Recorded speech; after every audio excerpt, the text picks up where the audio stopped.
Buat kalian yang mau mensupport channel ini dengan donasi, atau emang sekedar mau beli mimin kopi, kalian bisa pilih antara Super Thanks atau Saweria. Gue sih nggak masalah kalian pilih yang mana. Cuma kalau bisa, lewat Saweria aja. Soalnya kalau YouTube, potongannya gede, 30%. Kalau Saweria, cuma 5%. Untuk link Saweria, kalian bisa klik aja di atas kanan nih. Atau bisa cek di kolom deskripsi.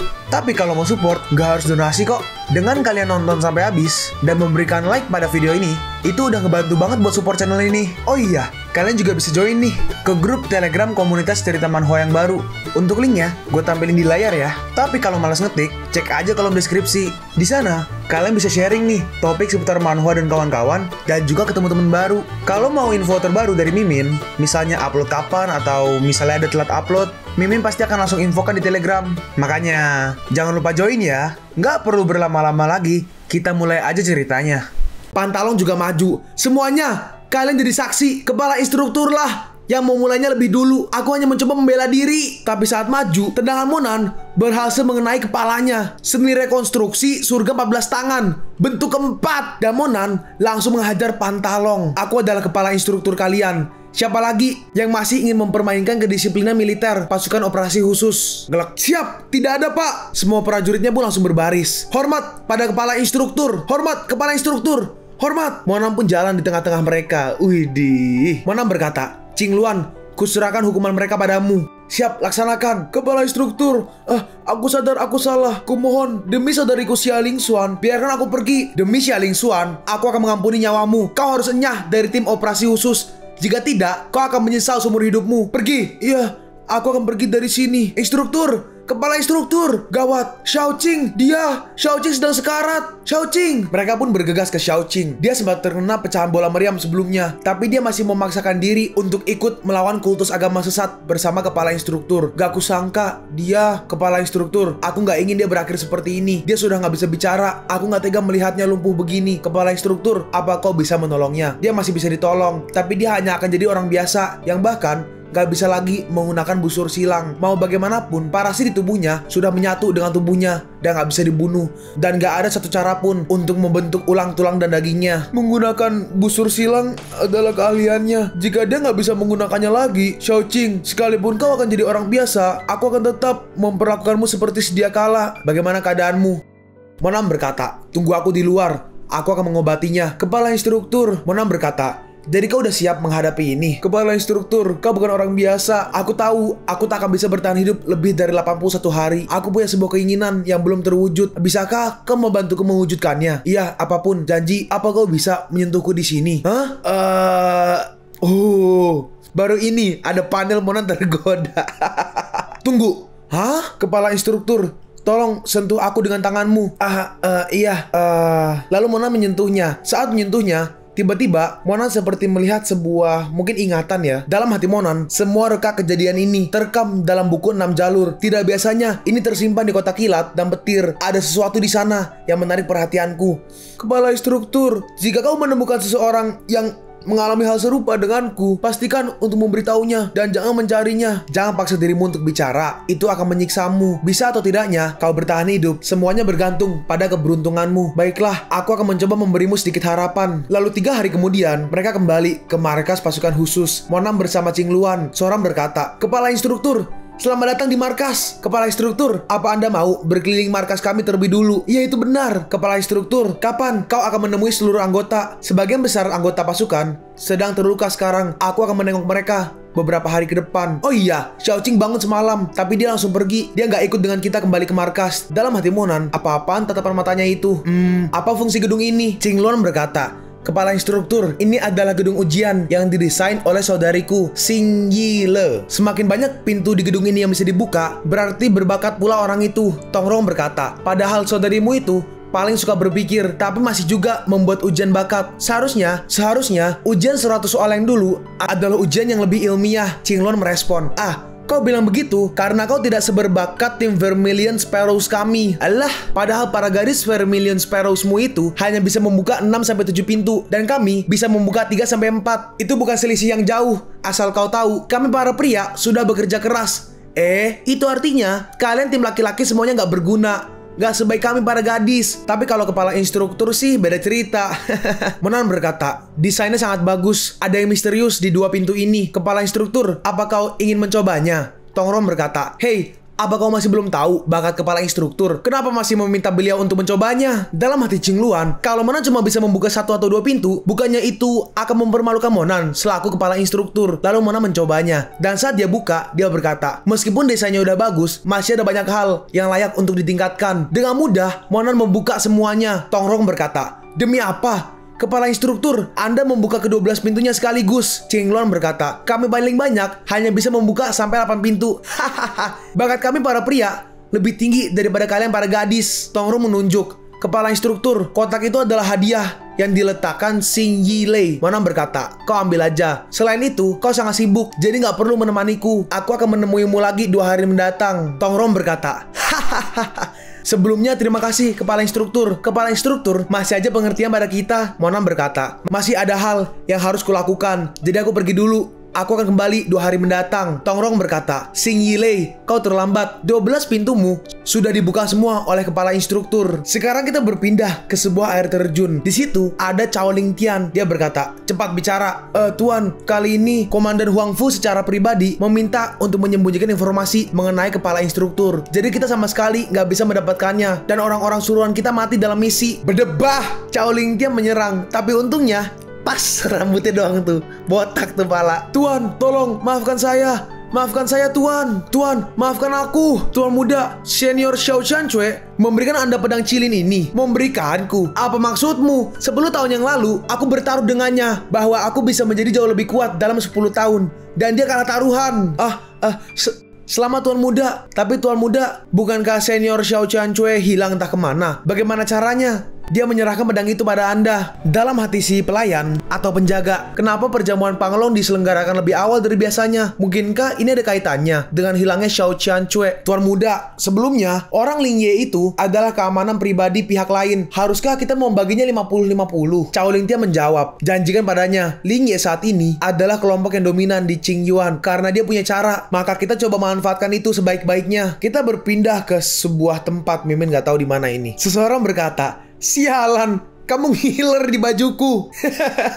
Foto ini bisa digunakan sebagai wallpaper desktop. Hei, kau harus memperhatikannya baik-baik dan melewati para bodyguardnya. Jalang itu udah sering memberikan pelajaran pada orang-orang idiot sepertimu. Mungkin seperti perkumpulan kali ya. Lalu kita melihat Lin Yutong bersama seorang mahasiswa. Orang itu berkata, Yutong, gak disangka banyak orang yang akan makan di sini. Ayo, mumpung masih ada tempat. Yutong merespon, iya. Senior Cao Yue, akhir-akhir ini orang yang makan di sini emang ramai. Oh, kenapa emangnya? Karena idola kampus kami juga makan di sini. Aduh, iya, maaf aku salah. Aku nggak akan mengganggunya lagi. Cao Yue berkata, idola di universitasmu. 2 minggu ini, aku sudah pergi ke negara kepulauan untuk mengikuti pelatihan khusus dan baru kembali kemarin pagi. Jadi, dia melihat ke arah Suanyin. Siapa gadis ini? Dia Mu Suanyin. Dia dari keempat klan besar. Apa kau tertarik dengannya? Dalam hati Yutong, apa ia membuatmu terpesona? Apanya yang begitu istimewa? Yang Qingse juga nggak kalah cantik kan? Lalu Monan datang dan dia duduk di meja yang sama dengan Mu Suanyin. Padahal pria sebelumnya yang ingin duduk dengan Mu Suanyin langsung dipelintir oleh bodyguardnya. Kenapa yang ini bisa seenaknya? Sombong sekali, bikin iri. Lalu Monan memakan anggur yang ada di mejanya Suanyin. Dalam hati Suanyin, dia mengambil anggurku sesantai itu. Itu anggurku, tapi kamu boleh memakannya kalau kau mau. Cowok-cowok lain melihat ke arah mereka berdua. Suanyin berkata, kamu suka daging? Coba ini, dagingnya manis sekali. Monan disuapin di depan umum. Menurutku, daging ini terlalu manis, tapi anggurnya enak dan banyak airnya. Suanyin berkata, iya, sepertinya anggur di sini lebih manis dan segar. Kamu suka? Biar aku pesankan lagi. Monan merespon, terima kasih, aku udah kenyang. Hei, apa yang sebenarnya terjadi? Siapa orang itu? Kenapa dia sangat akrab dengan dewimu? Yang di kiri berkata, pupus sudah harapanku. Mereka ini pasti sepasang kekasih kan? Sialan. Yang rambut hijau berkata, namanya Monan. Dia adalah profesor hebat di jurusan sejarah. Dia mengajar mata kuliah kaligrafi. Musuhannya mengambil kelasnya. Yang tengah berkata, oh, jadi hubungan mereka hanya sebatas guru dan murid. Ya ampun, sumpit itu, dia tadi menggunakannya untuk menyuapi Monan. Aduh, Dewi, jangan sampai tercemar oleh air liurnya. Aku sudah selesai. Suanyin pun bangun. Dalam hati Suanyin, dia pasti sama aja dengan pria lain yang cabul dan ada maunya. Atau bahkan, dia mungkin lebih buruk dari itu. Suanyin pun langsung pergi. Monan bertanya, Muswanyin, kau mau kemana? Lalu tiba-tiba, tunggu nak, dompetmu ketinggalan. Dompet? Aku nggak bawa dompet. Ini bukan punyaku, bukan punyamu. Tapi ini tadi di mejamu. Lihat, ini juga ada fotomu. Bibi, itu dompetku. Dalam hati Swanyin, malunya. Bisa-bisanya aku meninggalkan dompetku. Aduh, pria nakal ini melihatnya lagi. Ada apa? Kok tiba-tiba dianggap pria nakal nih? Ini pasti ada yang ini nih. Behind the scene pasti ada yang mempengaruhi Swanyin nih. Terima kasih ya, Bi. Dompet itu punya dia. Aku pamit dulu. Brengsek. Hubungan seperti ini, apa masih bisa dibilang sebatas guru dan murid? Kembalikan Dewiku, kembalikan. Dalam hati Swanyin, aduh, kenapa aku bisa seceroboh itu? Sampai-sampai aku meninggalkan dompet. Aku akan membelikannya anggur spiritual untuknya nanti. Lalu muncul Swanyin yang baik, Swanyin peri, dan juga Swanyin yang devil, Swanyin kecil jahat. Yang jahat berkata, tidak. Lu Huan bilang dia bukan pria berhati lembut. Dia nggak menunggu yang lainnya dan langsung pergi. Yang baik berkata, tapi sepertinya dia sedang lemah sekarang. Itu karena dia bilang dia telah menggunakan semua kekuatannya. Kemana murid yang lainnya ya? Kenapa mereka nggak mengikutiku sekarang? Dan bodyguardku kemana semua? Mungkinkah terjadi sesuatu? Swanyin, apa kau mencariku? Hah? Monan? Kau? Sejak kapan kau ada di sini? Swanyin, berikan tanganmu. Iya. Dalam hati Swanyin, ya ampun, pria nakal ini sangat berani. Monan berkata, sepertinya pemulihanmu berjalan baik. Oh, kau ingin memeriksa keadaanku. Dalam hati Monan, tubuh dingin Swanyin sudah dibalik dan sekarang asalkan dia mengiringnya dengan latihan, tubuh dingin ini akan bisa dikendalikan sepenuhnya olehnya. Tubuh dingin ini adalah alasan utama kenapa Cao Lingtian ingin menikahinya. Monan berkata, tubuh dinginmu sudah benar-benar pulih. Aku akan mengajarimu kultivasi, oke? Kalau begitu, ayo mulai. Jadi, mana dulu yang harus kupukul? Kayu Mok Yancong ini biasa digunakan untuk latihan Wing Chun. Apakah terasa sakit saat memukulnya? Aku biasanya latihan dengan samsak tinju itu, gak sakit saat memukulnya. Monan berkata, kalau begitu, pergi ke posisi latihan di pojok situ. Ikuti arahan di layar untuk pemanasan terlebih dahulu. Dalam hati Monan, pasangan lainnya pergi belanja dan menonton film. Aku malah membawanya ke aula pelatihan seni bela diri. Saat Muswanyin memulai jalan kultivasi, aku bisa sedikit lebih tenang. Monan, sudah. Monan berkata, apa kamu udah lelah? Jangan dulu, ayo mulai lagi. Sekarang, ikuti gerakanku. Angkat lengan begini, lalu begini. Terus gini kan? Monan berkata, gak kusangka kau sudah memahami gerakan ini. Swanyin menjelaskan, kakek Huang Fu memaksaku mempelajari ini darinya. Perhatikan ya, aku akan memperagakan semua gerakannya. Dalam hati Monan, gerakan ini adalah gerakan yang paling dasar seni bela diri yang berguna untuk menguji otot dan tulang para kultivator di ranah surgawi. Oke, selesai. Bagaimana? Monan membalas, 6-7 kali lebih baik dari dugaanku. Sepertinya Muswanyin emang berbakat. Tentu saja. Lalu tiba-tiba seseorang menghampiri mereka berdua dan dia berkata, teman sekampusku yang cantik, tendanganmu salah. Bukan seperti itu. Nama aku Cisi. Aku mahasiswa semester akhir. Gak nanya. Frontal banget. Swanyin frontal banget. Mantap. Bagus. Orang itu melanjutkan, terima kasih. Siapa nama? Terima kasih. Translator apa gimana sih? Gak nanya kok terima kasih. Ya udahlah ya, ikutin aja. Terima kasih. Siapa namamu? Aku baru pertama kali melihatmu di sini. Tendangan kakimu kurang tinggi. Biar ku bantu mengangkatnya. Tangannya langsung nyosor. Langsung mau memegang kaki Swanyin. Dalam hati orang itu, aku ingin tahu rasanya memegang kakinya yang mulus, lembut, dan cantik ini. Lalu Monan langsung memukulnya. Apa kau gila? Beraninya kau memukulku? Enyah kau. Berani sekali kau bicara seperti itu padaku. Kau cari mati. Ini tempatku. Hei, teman-teman, kemarilah. Sampah. Kalau kau nggak ingin lenganmu patah, pergi dari sini. Kau masih aja bicara macam-macam padaku. Teman-teman, Ciksi, ada apa? Buset, bukannya itu si idola kampusmu? Ciksi, kau nggak akan tinggal diam kan? Oi, bukannya kau tadi sangat sombong dan memanggilku sampah? Coba panggil aku seperti itu lagi kali ini. Aku tidak bilang kau sampah, tapi kalian semua sampah. Kurang ajar. Hajar dia sampai mati. Ayo, siapapun yang berani menantang circle taekwondo kita. Ini makanya circle-circlean. Pilihannya cuma kuburan atau rumah sakit. Kita lihat apa dia masih bisa sombong setelah ini. Mereka semua langsung maju. Lalu Monan mengambil sebuah pedang kayu dan langsung menghajar mereka. Kalau cuma segini kemampuan kalian, sepertinya kalian lebih buruk daripada sampah. Hei, jangan remehkan kami. Bak buk. Mereka semua langsung dibantai Monan. Kau berani ya? Kau menghajar kami seperti ini? Awas, kau akan mati. Monan maju dan menyerang orang itu juga. Ya, Karena kalian ingin membuatku masuk rumah sakit, akan kubuat kalian merasakannya terlebih dulu. Suanyin, kau baik-baik aja. Aku nggak membuatmu takut kan? Nggak, kau kelihatan keren barusan. Tolong ajari aku. Monan membalas. Setelah aku mengajarimu kultivasi, semua ini hanyalah hal sepele bagimu. Suanyin menarik Monan. Bagus. Kalau begitu, ayo cari tempat latihan yang nyaman. Lalu datang Cao Yue, Yutong, dan 2 orang lainnya. Cao Yue berkata, "Apa-apaan ini? Apa yang terjadi di sini? Ketua, kau harus membalas dendam kami." "Iya ketua, badanku sakit semua." "Kapten, dia berani sekali datang ke wilayah kita dan menghajar kami semua." Lalu Yutong seperti biasa, nyerocos. "Kenapa nggak dihilangin aja sih karakternya? Emosi gua." Yutong berkata, "Monan, jelaskan semuanya padaku. Apa yang sebenarnya terjadi di sini?" Dalam hati Yutong, apa karena ingin membuat Suanyin kagum, kau sampai berbuat sejauh ini? Kenapa aku harus menjelaskannya? Kau lihat sendiri, banyak orang yang berbaring kesakitan di sini. Tapi kau masih bertanya kenapa? Dalam hati Monan, kalau Lin Yutong emang menganggapku teman, seharusnya yang jadi pertimbangannya bukan salah atau tidaknya aku, tapi terluka atau tidak. Dalam hati Yutong, "Monan, kau menghilang cukup lama. Kemana aja kau pergi? Sekalinya muncul, kau malah berduaan dengan Suanyin, si putri dunia militer. Hei, kau mau pergi begitu aja setelah melukai teman-temanku? Kau pikir tempat macam apa ini? Saya naga datang dan pergi meninggalkan masalah. Kau mau maju sendiri? Kalau kau nggak mau berakhir seperti mereka, lebih baik kau juga pergi dari sini." "Baiklah, biar ku lihat sendiri seperti apa orang yang bisa mengalahkan anak buahku, Mu Suemei. Mundurlah sedikit. Ini adalah masalah antara pria. Aku nggak ingin kau terlibat dan ikut terluka." Yutong berkata, "Tolong jangan terlalu berlebihan. Ku dengar dari Huan kalau tim taekwondo mereka sedang mengikuti turnamen minggu-minggu ini. Aku yakin itu sangat penting." Monan merespon, "Baiklah, aku akan menahan diri." "Hiya!" Cao Yue langsung menendang Monan. "Ayo kapten, hajar dia!" "Hiya!" Tapi tendangannya dengan mudah dihentikan oleh Monan. "Cuma segini." "Hah?" Lalu Cao Yue diangkat dan dia langsung dibanting-banting sana-sini. Brak, brok, brak, brok. Dan akhirnya dia dilempar ke tembok. "Kalau kau nggak suka, kau boleh pergi sekarang."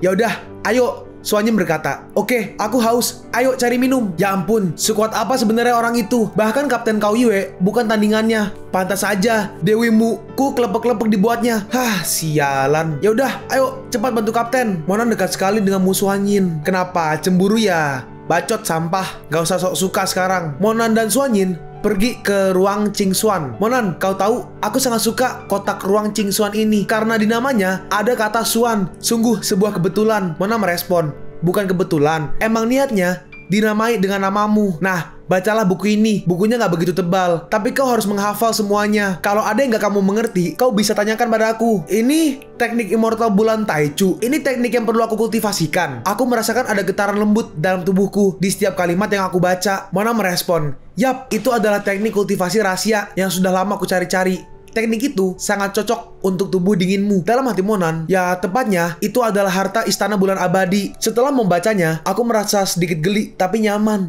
Coba sini kulihat. "Suanyin, kau benar-benar membuatku iri. Fisikmu ini sangat unik. Ini adalah tanda perkembangan kultivasimu yang sangat cepat. Lanjutkan, aku akan menjagamu."